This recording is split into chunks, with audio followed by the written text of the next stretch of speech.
નમસ્કાર, જય પરસોત્તમરાય. પરસોત્તમ મહિનાનો આ પાવન પર્વ છે અને પૂર્ણ થવા આવી રહ્યો છે જ્યારે એ સંદર્ભે ત્યારે પ્રાદેશિક લોકવિજ્ઞાન કેન્દ્ર રાજકોટમાં ડૉક્ટર જે રાવલ કે જે આપણા ભારતનું ગૌરવ છે અને એક મહાન ખગોળશાસ્ત્રી છે, એ એક વૈજ્ઞાનિક તો છે પણ સાથે આપણી સંસ્કૃતિ, સનાતન સંસ્કૃતિને ઉજાગર કરવા જઈ રહ્યા છે. અને એની સાથે એ આજે ભજગોવિંદમ, આપણને ખ્યાલ છે પરસોત્તમ મહિનો છે અને ગોવિંદને યાદ કરવાના છે, તો ભજગોવિંદમની એક સંગીતમય રજૂઆત થશે અને સાથે સાથે રાવલ સાહેબ છે એ પોતે એની સમજૂતી પણ આપશે, એનું વિવરણ પણ આપશે. હું છું ઉપાસના મહેતા, મારી સાથે છે આરતી અને અમારી સાથે છે ડૉક્ટર પ્રોફેસર પારુલબેન મહેતા. નમસ્કાર. બે વાત એમાં સ્પર્શી, એક પેલી નગરવધુની વાત કરી વૈશાલી. સંગ થાય, એક ક્ષણ પણ સારા માણસનો સંગ થાય ને તો જિંદગી તરી જાય છે. પણ એ સંગ ક્યારે થાય? સતામ સદવેહી સંગ કથમપી પુણ્યેન ભવતિ, એવું ભવભૂતિએ કહ્યું છે. સારા માણસનો સંગ ત્યારે જ થાય જ્યારે આપણું કંઈક પૂર્વજન્મનું એવું સારું કર્મ હોય, નહીંતર તમને એનાથી વિભૂટા પાડી દે. સારા માણસના સંગ માટે આપણું જે પૂર્વજન્મનું પુણ્ય સંચિત થયેલું હોવું જરૂરી છે.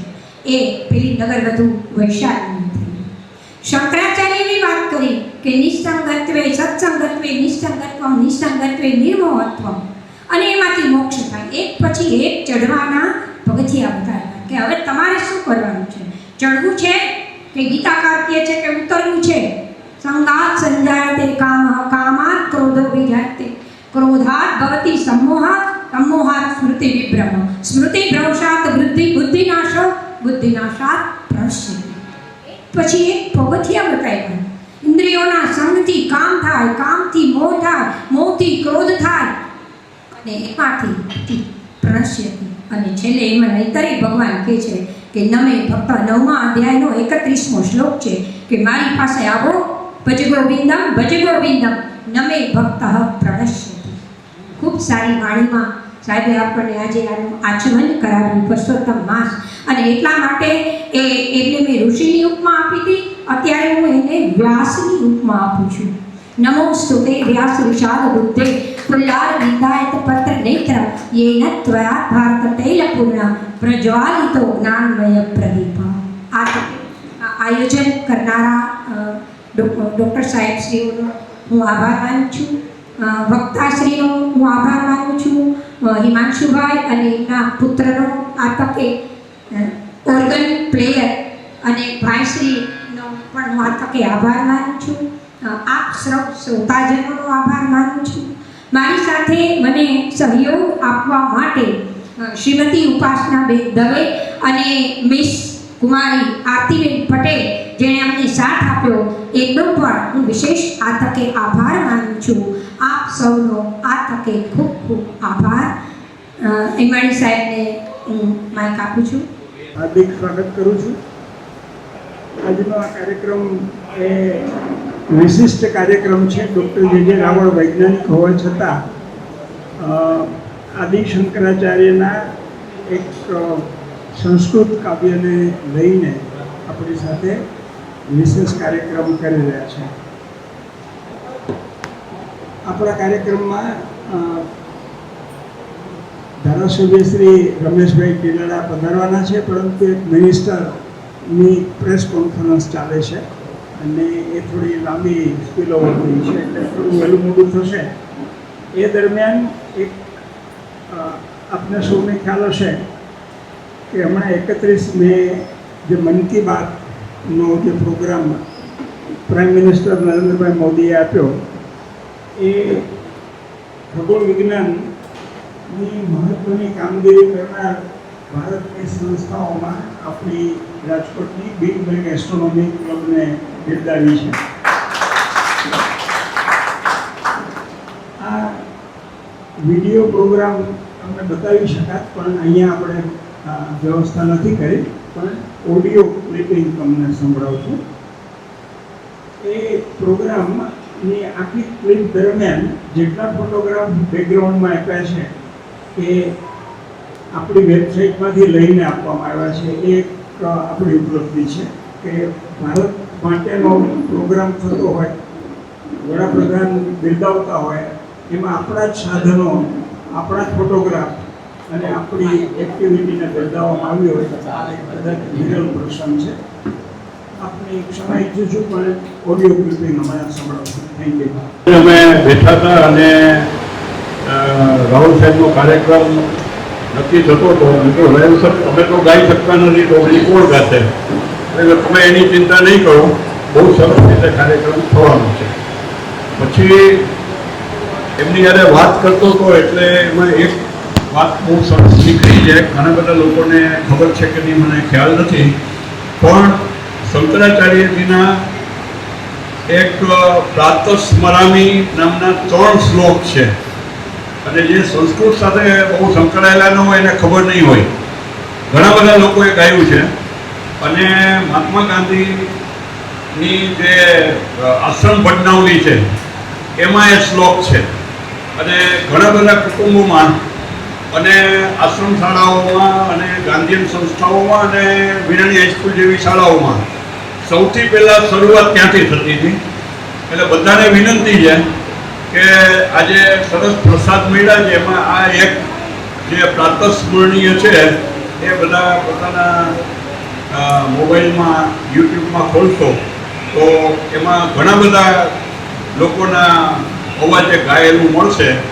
અને આજના કાર્યક્રમ માટે ખૂબ ખૂબ પેલું કે અર્વાચીન કાળમાં અમારા રાવલ સાહેબની દધીચી છે એ જ્યારે રિટાયર થયા ત્યારે એમની પાસે જેટલી પણ રકમ આવી એ બધી એમણે ઇન્ડિયન પ્લેનેટરી સોસાયટીને અર્પણ કરી દીધું. એનું ઘર સજાયું નથી અને આજે પણ આવે છે તો ટ્રેનમાં આવે, પ્લેનનો આગળ રાખે નહીં. અહીંયા ઉપર એક જેવું તેવું ગેસ્ટ હાઉસ છે, એમાં અમે અત્યારે એસી ને બધું થોડું વ્યવસ્થા કરી છે, પણ સાહેબ આવે એટલે અહીંયા જ ઉતરે છે. અને જૈન સમાજમાંથી જે પેલું ટિફિન આવે એ ખાય છે. બહુ આગ્રહ કરે ત્યારે કોકવાર કિશોરભાઈ ત્યાં વધારે વાર અમારે ત્યાં કોકવાર આવે છે. એટલે આપણને આવા દધીચી ટ્રસ્ટી તરીકે સાંપડા છે જેના સંશોધનો છે એ કોઈ પણ ઇન્સ્ટ્રુમેન્ટ વગર ઇન્ટરનેશનલી નોન રિસર્ચ જર્નલ્સમાં પબ્લિશ થયા છે. અને એમણે 20 વર્ષ પહેલાં જે સંશોધનો કર્યા છે અને 5th ડાયમેન્શન 6th ડાયમેન્શન એની ઉપરની વાત કરી છે એ નાસાવાળા હવે અત્યારે 2026માં પૂરું કરી રહ્યા છે. એટલે આવા રુચિ જેવી વ્યક્તિ આપણી સાથે છે, આપણે એ સમયમાં છીએ, આપણું સૌભાગ્ય. આભાર. એટલે હું એનો મામો હતો, એ મને એને બહુ મને મામો બનાવ્યો. પેલા આ લેક્ચર આપી એટલે મામો બન્યો. એની કોઈ વાત એમને આપશે મામા બનાવવાની. અને હું હંમેશા મામો બનાવ બચતો જ આવ્યો. તો આપણે આ સંસ્થાના જે મેનેજિંગ ટ્રસ્ટી અને જે આ સંસ્થા ચલાવે છે એવા આપણા કેટી હેબાણી સાહેબ અને આપણે આ સંસ્થાની ફર્સ્ટ લેડી શ્રીમતી મધુબેન હેમાણી એ બી મોટી શક્તિ છે. અને આ સંસ્થાના બીજા જે ટ્રસ્ટી છે તે આવી ગયા છે. પ્રોફેસર ડૉક્ટર આપણે અનામિકભાઈ શાહ આવી ગયા છે. અનામિકભાઈ તે 2 વાર તો ગુજરાત વિદ્યાપીઠના એ વાઇસ ચાન્સેલર અને રિનાઉન્ડ રસાયણવિદ છે અને અમારા ટ્રસ્ટી બી. ત્રીજા જે ટ્રસ્ટી છે એ અમારા સપુબેન એ પ્રોફેસર ડૉક્ટર શકુંતલાબેન ડેને ઘણા વર્ષોથી શરૂઆતથી જ અમારી સાથે છે. અને જે ભારતના રાષ્ટ્ર લેવલ ઉપર એમને બહુ મોટું યોગદાન આપ્યું છે. IAPT એટલે Indian association of physics teacher એ છે એના એ બહુ માનવતા મુખ્ય સલાહકાર અને કાર્યકર્તા છે. એમને પોતે જ બધા લેખા છે બધા વિજ્ઞાન પર જે પુસ્તકો અને ઘણા આપણે ખગોળ વિજ્ઞાન પછી વિજ્ઞાનમાં કાર્યો કર્યા એ તો ઠીક છે, પણ એમને મોટા મોટા વિજ્ઞાન એમને જે લખેલા પુસ્તકોનું એમને ટ્રાન્સલેશન કરી ગુજરાતીઓને એને જ્ઞાન આપવું છે એ બહુ મોટી વસ્તુ. અને એવા ડોક્યુમેન્ટ છે અમારી સાથે, તો સાથે અમારે પટિયા સાહેબ ત્યાં છે, આ સમર્થન છે, અને એ પક્ષીવિદ છે હાજી, અને એ પક્ષીવિદ છે અને બહુ સરળ માણસ છે. અને અમારી સાથે અમને બહુ મોટા સલાહકાર, અમારા બી સલાહકાર કે પ્રોફેસર ભીલભાઈ છે, અને એ આજનો કાર્યક્રમ થયો હોય તો એમના માર્ગદર્શન નીચે કેમ કે મને કીધું કે આજે વસંત માસ છે અને એમાં આપણે આવું કાર્યક્રમ કરવો જોઈએ, અને હર વખતે બની ગયું માતાજી તારીખી એમને કીધું, અને ઘણા બધા દરરોજ અમને ઈમેલ કરે છે અને અમે એ પ્રમાણે કાર્ય કરીએ. અમારા જે અહીંયાના ડાયરેક્ટર હતા છે એ આપણે રઘુવીરભાઈ છે. તો આ બધા બીજું કે તમે બધા આ વેદ વિજ્ઞાન અને સાહિત્ય એની અંદર આટલો ઊંડો તમે પ્રીતિ પ્રેમ છે એ મારા માટે બહુ આનંદની વાત છે. અને અમારા બેન આવ્યા છે હીરાબેન વ્યાસ, એ ત્રિભુવન વ્યાસના દીકરી અને બહુ મોટા ઘોડા છે, એમને ભૂદેવ લેખક અને કવિ હતી. હું એમના ત્યાં ઘણી વાર જઉં છું, હમણાં તબિયત બરાબર નથી.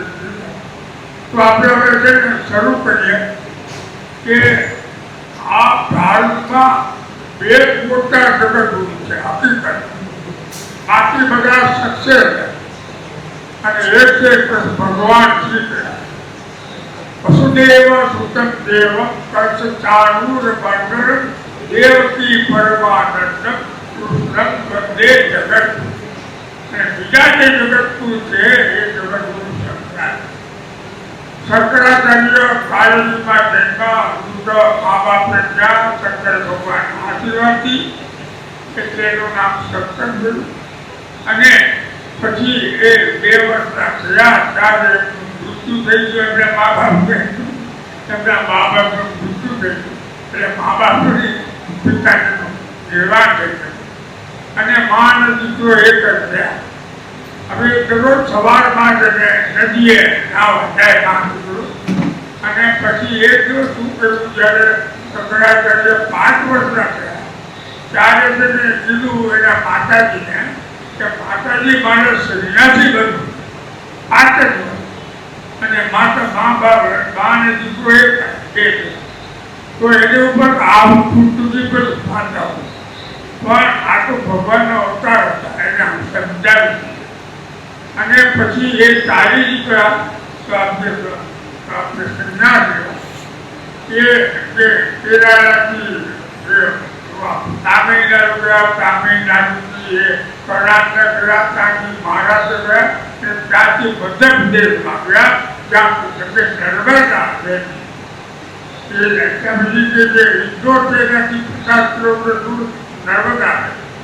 અને ત્યાં જઈને ગુરુ ગોવિંદ પાદનો આશ્રમ અને એની નજીકમાં એ આપણા મહાદેવનું મંદિર, એ ઓમકારેશ્વરનું મંદિર, તો ત્યાં ગયા.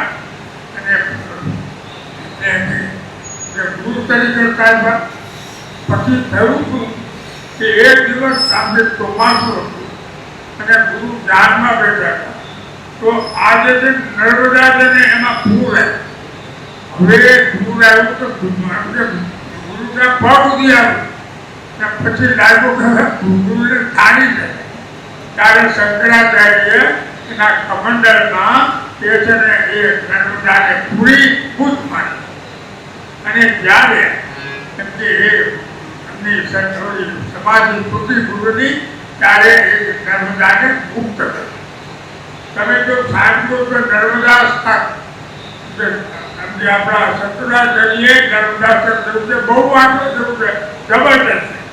એક વખત આપણે નર્મદા સ્થળનું કાર્યક્રમ કર્યું કે આ નર્મદા કેવી ક્યાંથી વહે છે એ નમામિ દેવી નર્મદા. તો આપણે જોયું કે પછી જ્યારે આપણે શંકરાચાર્ય કે શંકર હતા તો એ છે ને સૂર્ય દીક્ષા કે સંન્યાસી કે બ્રિટિશ સાથે પછી 8 વર્ષથી 16 વર્ષ સુધી શંકરાચાર્ય વેદો ઉપનિષદો આ પુરાણો અને મહાભારત એ વ્યાસમુનિ અને વાલ્મીકીનું રામાયણ રામાયણ નહોતું તેમને પછી 800 વર્ષ પછી શોધી નાખ્યા. તો એનો અભ્યાસ કરો ઊંધો એની ટીકાઓ નથી એનું બધું અને પછી તો ગુજે કહ્યું કે આપણે તેને હવે સનાતન ધર્મનો પ્રચાર કેમ કે હવે બૌદ્ધ ધર્મમાં બી થોડી બધી થઈ ગઈ છે કે જેમ જેમ મોટું થાય ને એમ બધી વસ્તુ એન્ટ્રોફી ખરાબ થતી જાય. તો અને આપણા સનાતન ધર્મમાં પણ યજ્ઞ અને એ માટે પશુ મારી નાખવું એ હિંસા જેવું એનું બધું.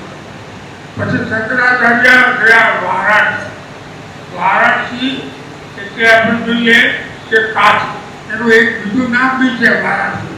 એનું બીજું નામ છે કે બનારસ. એ બનારસ છે એ 3 નામ. તો શંકર ભગવાન કહે છે કે હું છે ને બધા મારા 12 તીર્થો છે દ્વાદશ જ્યોતિર્લિંગ છે એમાં હું રહું છું તો વારાણસીમાં અને વારાણસી બહુ પ્રિય છે. શંકરાચાર્ય મહારાજ એ છે ને એ ત્યાં વારાણસીમાં થયું. વારાણસીની બીજી એક તો વિશિષ્ટતા શું હતી કે એની ગલીઓ બહુ સારી માંડ 2 જણા ચાલે અને એ જમાને હવે તો આ નરેન્દ્રભાઈ મોદી ત્યાંના સંસદ છે એટલે એને છે ને બધી જેટલી બને એટલી ગલીઓને પહોળી કરી. પણ ત્યાં જે વાત કરી તો એક દિવસ શંકરાચાર્ય જબરદસ્ત તેજસ્વી મુખ અને મુંડન કરે એ મુંડનમાંથી ફોટા અને એમને ભગવા વસ્ત્ર પહેરેલા દંડાને કમર આવતા. તો એની સામે એક ચાંદા તો શંકરાચાર્ય શું કહ્યું કે ચાંદા થોડો દૂર ના. તો ચાંદા શું કે ભગવાન આચાર્ય શંકર તમે તો અમને સર્વમ ઇદમ ખલુ બ્રહ્મ એવું બધી વાત કરો છો. તમે લેક્ચર ફાળો અને તમે મને કહો છો કે દૂર જાઓ તમે બ્રહ્મ તો હું બી બ્રહ્મ. શંકરાચાર્યના પગમાં પડી જાય છે કે ગુરુ હવે હું તમને માનું છું હવે આવું નહીં કરું. આ જ શંકરાચાર્ય થોડા દિવસ પછી તે ગલીઓમાંથી જાય છે અને એમાં તેને બાજુના નાના ઘરમાં ઓટા ઉપર જે બારનું રાખી અને એક વૃદ્ધ બ્રાહ્મણ તેને એક ટુકડુંજ એવું છે ને એ ઉદંતની પોખર પડે. તો શંકરાચાર્યને એમ કહ્યું કે આ તો બરાબર નહીં. એ ત્યાં ગયા અને એને કહ્યું કે અરે બ્રાહ્મણ વર્ગ તમારી ઉંમર 90 વર્ષની થઈ ગઈ છે અને તમે ટુકડું કરો છો એ હવે ટુકડું તમને મદદ નહીં કરે. એ હવે તમે ભગવાનનું નામ અને ત્યાંથી છે ને આ ભજ ગોવિંદમ મૂળ એનું બીજું નામ તેને એ સરપટ મંજરિકા સ્તોત્ર સરપટ અને છાપતા કે શંકરાચાર્ય આપણી જે દુનિયા બગડી છે અને બગડતી જાય છે આની બગડી રહી છે તો એ છે ને એના નાખવા માટે આ બળીમાં શંકરાચાર્ય એક શબ્દ ભજગોવિંદમાં એ મૂઢ શબ્દ વાપરે. મૂઢ એટલે કે અજ્ઞાન. મૂઢ એટલે કે જેને જીવતા આવડતું નથી, જેને જીવતા આવડતું. આ હોળની અંદર બધાને જીવતા આવડતું જીવતા આવ્યું તો એ છે ભગવાન છે જે વિદ્વતાપૂર્ણ પોતાનું વક્તવ્ય આપ્યું પણ તેને એટલો જ સરસ સાથ આપ્યો. આપણે બધા વતી તેઓને સન્માનિત કરીએ અને ત્યારબાદ આજની જે બિગ બેંગ ક્લબ રાજકોટમાં જેણે મોટી સિદ્ધિ મેળવી છે એની ટીમને આપણે બિરદાવીએ. તો 2 મિનિટ ટાઈમ આપજો.